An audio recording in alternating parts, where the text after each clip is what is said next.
Coming up on Falcon Weekly, the clock is ticking for Congress to make a new budget deal and avoid a government shutdown. We'll get you caught up on when the deadline hits and how it affects the nation. And the Affordable Care Act begins tomorrow. Find out what you'll need to do to sign up for the National Insurance Plan. And one of Alabama's longtime Republican representatives has announced he is not seeking another term. Hear why Spencer Bacchus says it's time to step down. Falcon Weekly starts now.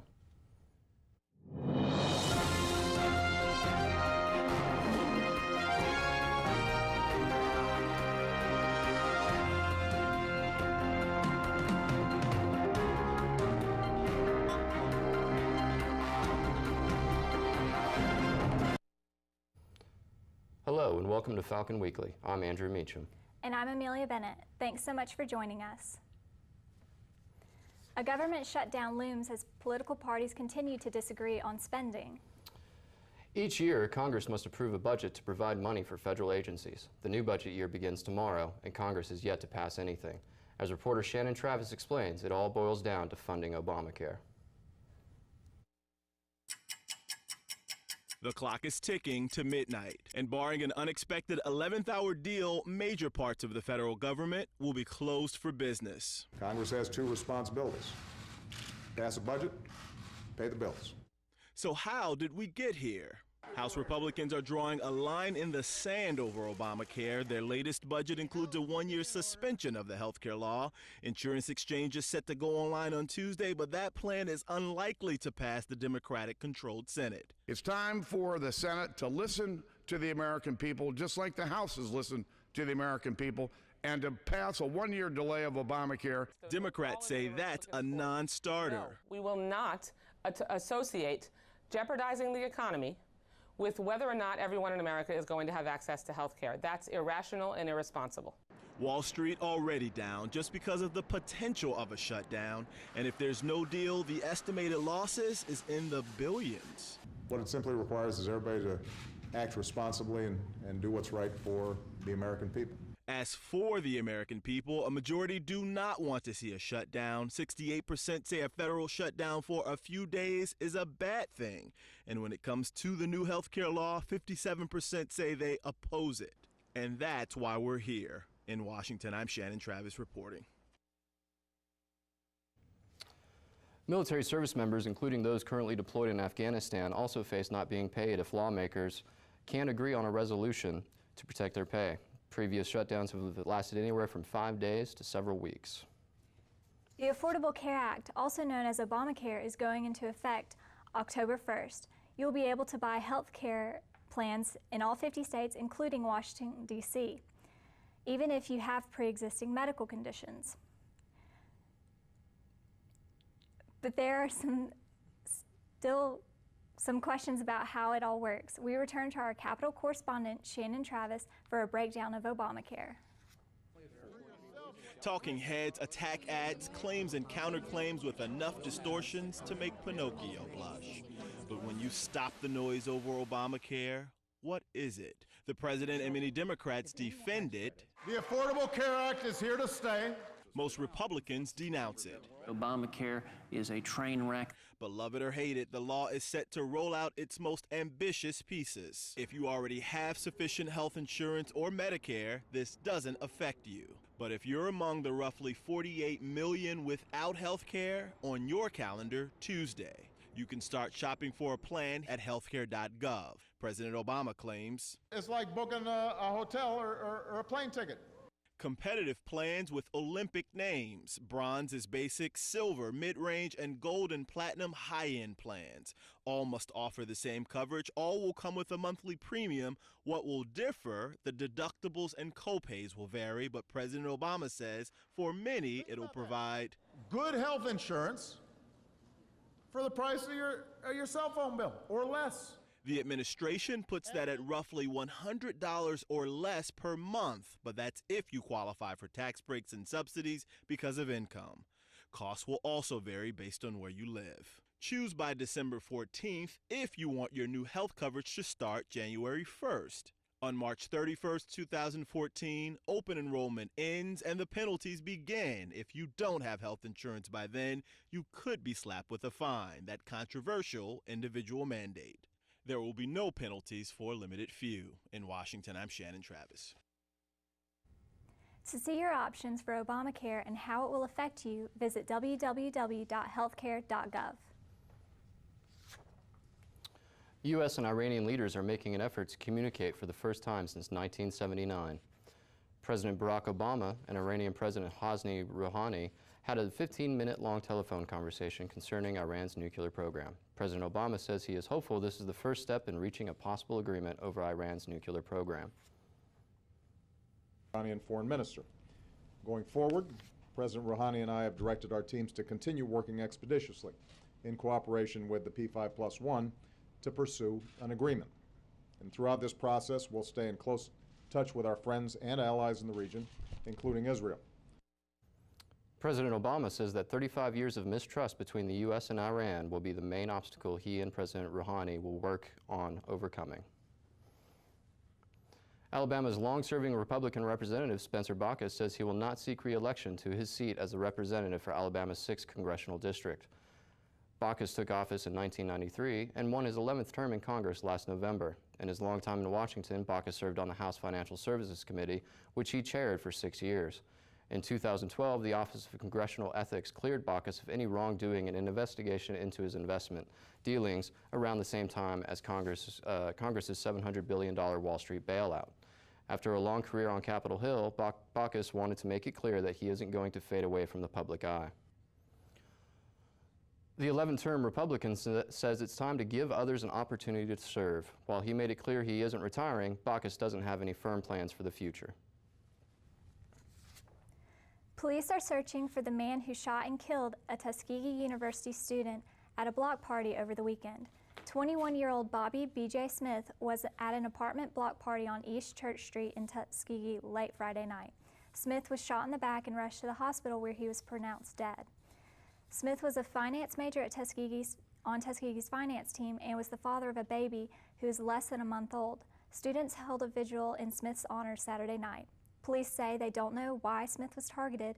If you have any information about shooting, contact Tuskegee Police at 334-727-0200. NASA has confirmed the bright ball of light that passed over Alabama and other southern states Saturday evening was, in fact, a meteor. The meteor, or fireball as some have called it, appeared around 8:18 p.m. and hit the atmosphere going about 73,000 miles per hour. Officials say the meteor was somewhere between the size of a baseball and a bowling ball.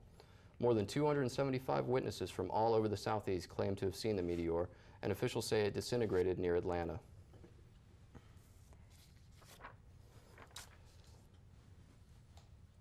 Coming up, there's a new group on campus dedicated to helping students cope with stressful schedules. And college night is still months away, but the Purples and Golds are ready for this year's competition. See how they welcome new members into the fold. Those stories and more when Falcon Weekly returns.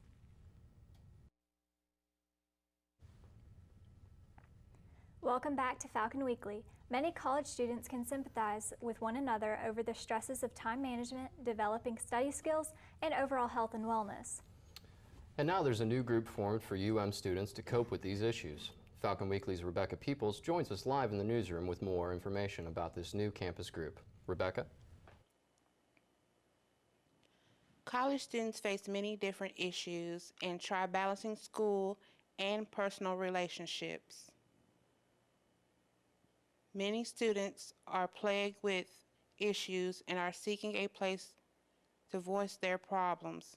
That's why UM's counseling service came up with the College Life Group, which meets tomorrow. Service Director Josh Miller tells us more about this program.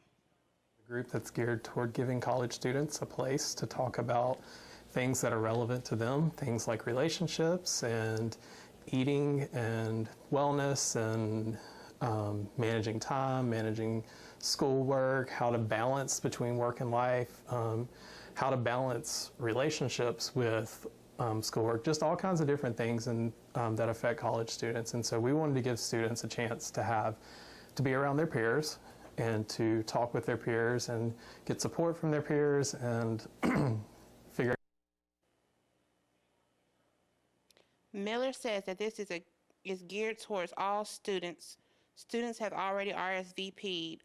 They meet every Tuesday from 4:30 to 5:30 p.m. in Ramsey 119. For more information, call 205-665-6245.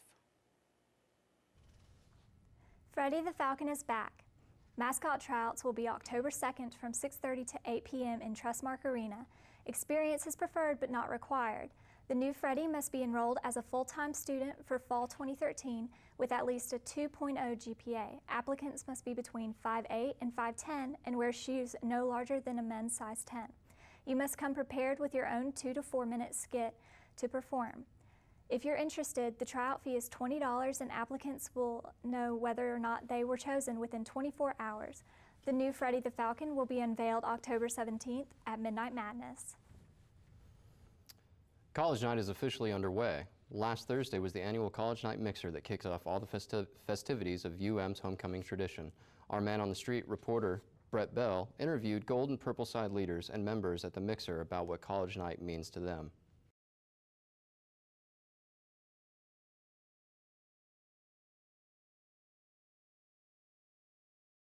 College night to me is all about family, man. It's what the side is about, and that is exactly what college night means to me. To me, college night is tradition.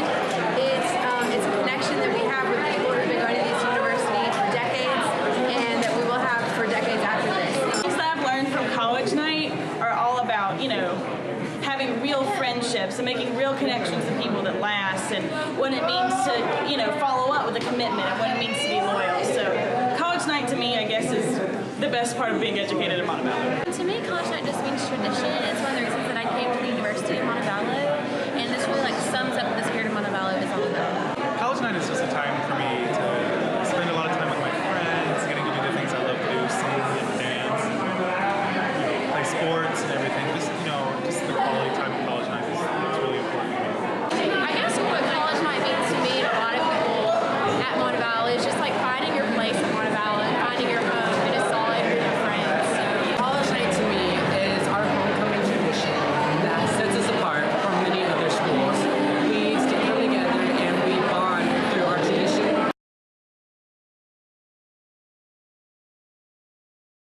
It's all about unity and diversity and caring for one another. And I know that this is a bond that will go far past graduation. Side is about family and community and acceptance.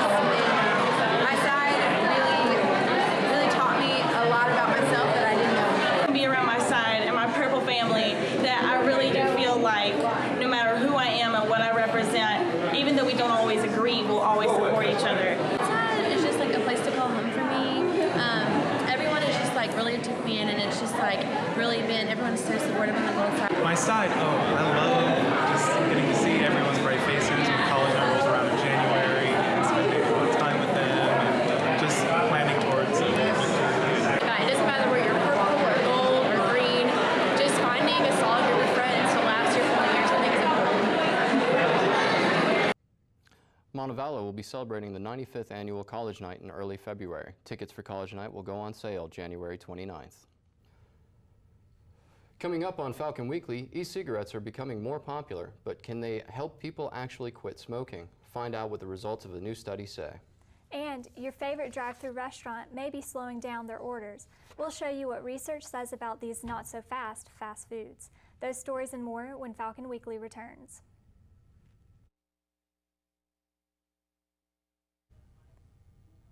Welcome back to Falcon Weekly. Neil Embry is here to talk about some health news. How's it going, Neil? Doing well, thanks, Andrew. Have you ever told someone that you're not ready to grow up? Well, you might be able to stay a kid for a few years longer. Psychologists now say adolescence runs up to age 25 instead of 18. There are 3 stages of adolescence: early adolescence from 12 to 14 years, middle adolescence from 15 to 17, and late adolescence from 18 and over. Developments in understanding emotional maturity, hormonal development, and brain activity led to the change. Psychologists say they also want to make sure young adults don't fall through gaps in the healthcare and education systems. As cold season approaches, health experts recommend that people with colds stay home instead of going to work or school. Considering the average adult gets a cold 2 or 3 times a year, it's easy to justify going in anyway to avoid all those sick days and missed classes. but health officials say it's not worth it. Going in with a cold may lead to getting coworkers and classmates sick, a decline in productivity, and may actually slow down your recovery. You can spread cold germs through coughing, sneezing, and touching objects, such as doorknobs and computer keyboards. New research finds that electronic cigarettes may help people stop smoking. A study from New Zealand claims that e-cigarettes are as effective as nicotine patches for those trying to quit the habit. Another study done at Drexel University says there are no health concerns with the e-cigarettes.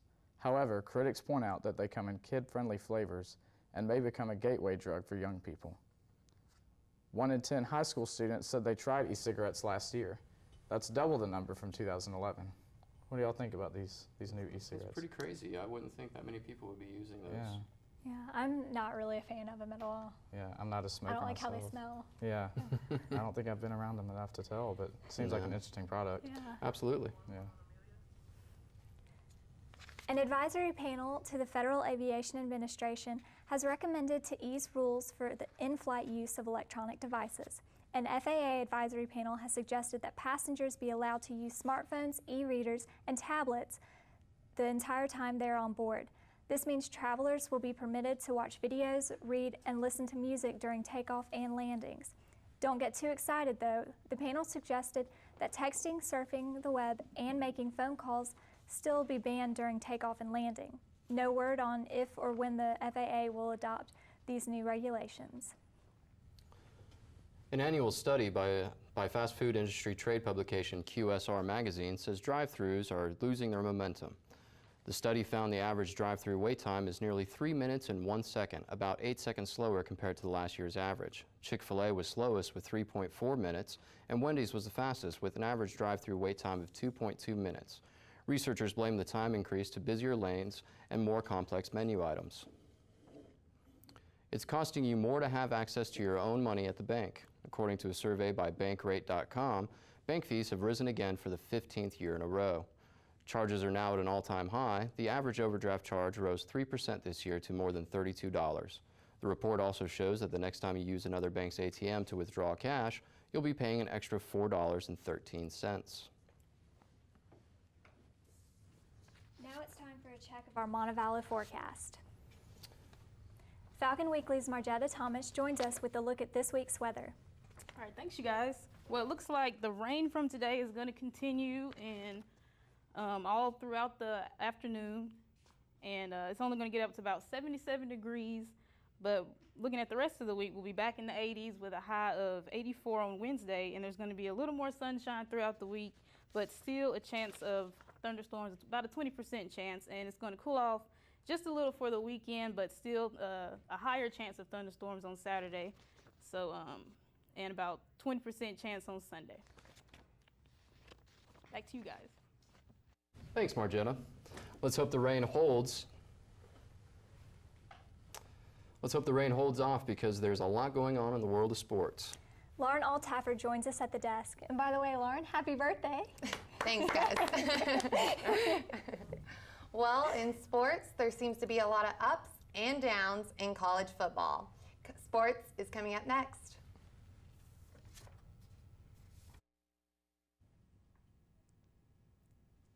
Welcome back to Falcon Weekly. I'm Lauren Altaffer with a look at this week's sports. The top-ranked Crimson Tide played host to Ole Miss on Saturday in just their second SEC game of the early season. A sturdy Alabama defense turned away several Ole Miss scoring threats, while the Crimson Tide offense showed their resourceful side as they earned a 25-0 victory over number 21 Ole Miss before a sellout crowd at Bryant-Denny Stadium. Next up for Bama is homecoming against Georgia State. Kickoff is Saturday at 11:21 Central Time. In more college football news, the USC Trojans fired coach Lane Kiffin less than 6 hours after a blowout loss at Arizona State. Pat Hayden fired Kiffin at the Trojans' private airport terminal when the team plane arrived from Arizona early Sunday morning, but not before a 45-minute meeting in which Kiffin tried to change Hayden's mind. In Hayden's press conference, he says, "We support our coaches 100% until they are no longer our coaches." As of now, USC has no candidates for a new head coach. Switching gears to baseball, the MLB postseason swings into action tomorrow, leading off with Cincinnati at Pittsburgh for the NL wildcard slot. But if you're looking for a game closer to home, then Atlanta is the city for you. The Braves take on the LA Dodgers in Atlanta for games 1 and 2 on Thursday, October 3rd and Friday, October 4th. After a short road trip, the Braves are back in town before Game 5 on Wednesday, October 9th. And that's it for this week's sports. And as always, tune in to Falcon Fever on Wednesdays to get the latest on UM sports. Back to you guys. Thanks, Lauren. That's all we have time for this week's show. Thank you for joining us, and come back next time. For more UM news, be sure to check out the Falcon News Network blog. The web address is on your screen. We'll see you next time.